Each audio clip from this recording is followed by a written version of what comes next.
If you are unfamiliar, Fox host Sean Hannity devotes a significant portion of his show each night to attacking President Biden.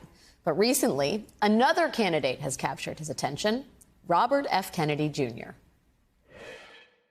If you are a left-wing voter, Kennedy, frankly, gives you all the nutty Biden, Bernie Sanders, Green New Deal, climate alarmist, religious cult policies, maybe without the corruption and sleaze and the chaos, and he definitely knows what day of the week it is. If you're a left-winger, you'll love RFK Jr., according to Sean Hannity. Today, we learned that that particular argument may be part of a broader Trump world strategy to elevate RFK Jr. among liberal voters by raising his profile on the issues they care about the most. According to the New York Times, allies of Donald J. Trump plan to promote Robert F. Kennedy Jr. as a champion for choice, to give voters for whom abortion is a top issue and who also don't like Mr. Biden another option on the ballot. Trump allies also plan to amplify the progressive environmental records of Mr. Kennedy.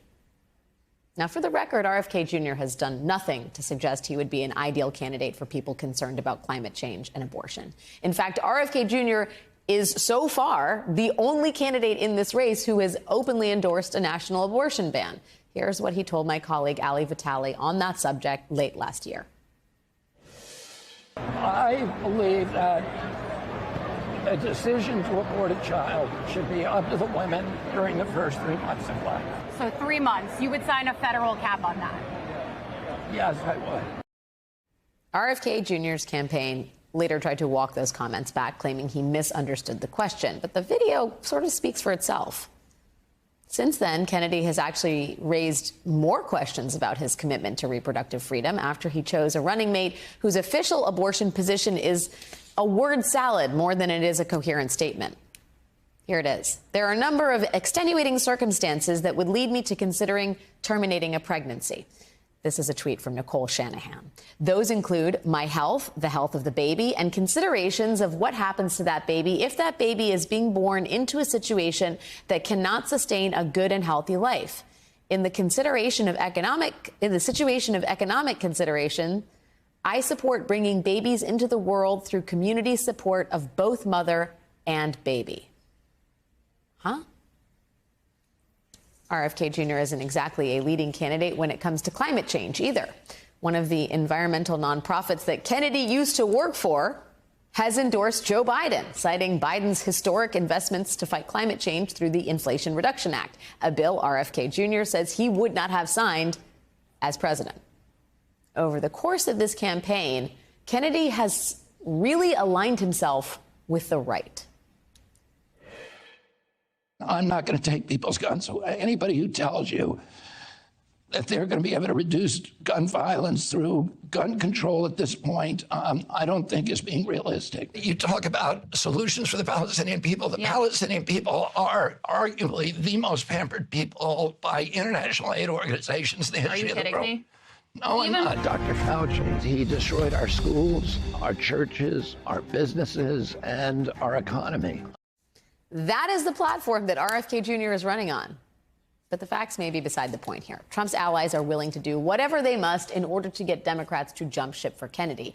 And they are doing it in the open. This week, RFK's New York State field director was caught on camera saying this.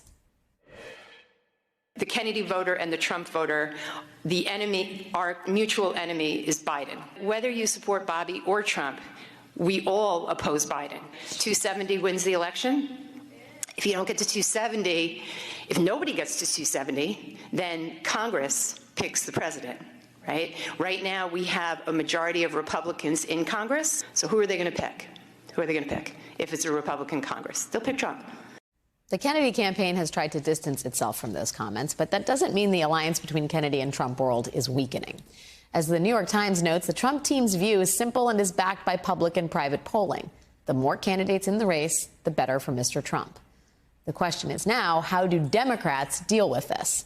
Joining me now is Senator Tim Kaine, Democrat from the great state of Virginia, former chair of the Democratic National Committee and Hillary Clinton's former running mate in 2016, and also, as if he needed anything else on the resume, the author of a new book out this week called Walk, Ride, Paddle, A Life Outside. What is that? We're going to get to what is the outside? Senator Kaine, thank you for being here tonight. I am very eager to know what you know what an election with spoilers is like. 2016 saw Gary Johnson and Jill Stein in the race. Some people think they took away from Hillary Clinton and her very, well-documented margin of victory in the popular vote, but not in the Electoral College.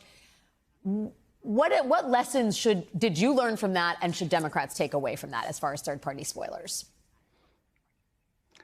I'm glad you asked me that. I've always called myself an Electoral College dropout since 2016, winning the popular vote big, winning the Virginia vote that I've always won, but still falling short.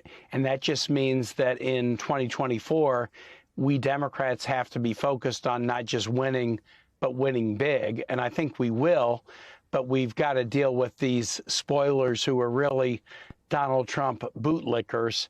They are in this race, especially RFK, to help Donald Trump win. And we have to make that plain to American voters so they don't get bamboozled. Do you think, when you talk about making a plan, I mean, if you look at the polling, right, in a five-way race, Trump beats Biden, RFK gets 13% of the vote. In a head-to-head matchup, Biden beats Trump. So if you're believing these polls, again, they're early and they're national polls, but, RFK Jr. plays a real role here in maybe handing this race to Trump. What exactly should Democrats do? Is it talking about RFK's record, or is it exposing the allegiance that the Kennedy campaign apparently has to the Trump campaign? Yeah, no, I think you need to expose that RFK is a bootlicker for Donald Trump, not just because his campaign team wants Trump to win and Biden to lose, but look at RFK's positions. I mean, good God, he has been sympathetic to the January 6th rioters who tried to overturn a peaceful election and disrupt American democracy. He is anti-science. He's for a national abortion ban. He's picked a running mate who is just cruelly against the 12 million people on the planet who have grown their families by in vitro fertilization. This guy is a Donald Trump bootlicker, and he's going to do everything he can to push it to Donald Trump. And I think when people really figure out the stakes, they will realize that what a desperation signal it is for Donald Trump to say, wow, I don't think I can win votes myself, so can I prop up these Potemkin puppets and try to get people to vote for them? I think Virginia voters, I'm on the ballot in 24, and I'm worried about Virginia, but I think Virginia voters and American voters will figure that out. Hey everyone, MSNBC has a new and improved app. You'll get real-time alerts and analysis, live blogs, in-depth essays, video highlights, and the best 2024 election coverage. Download the new MSNBC app. Here's how to do it. You tap on the App Store on your phone. You hit search on the bottom right corner. You type in MSNBC. You click on the MSNBC app. You click on Get or the cloud icon and enjoy it.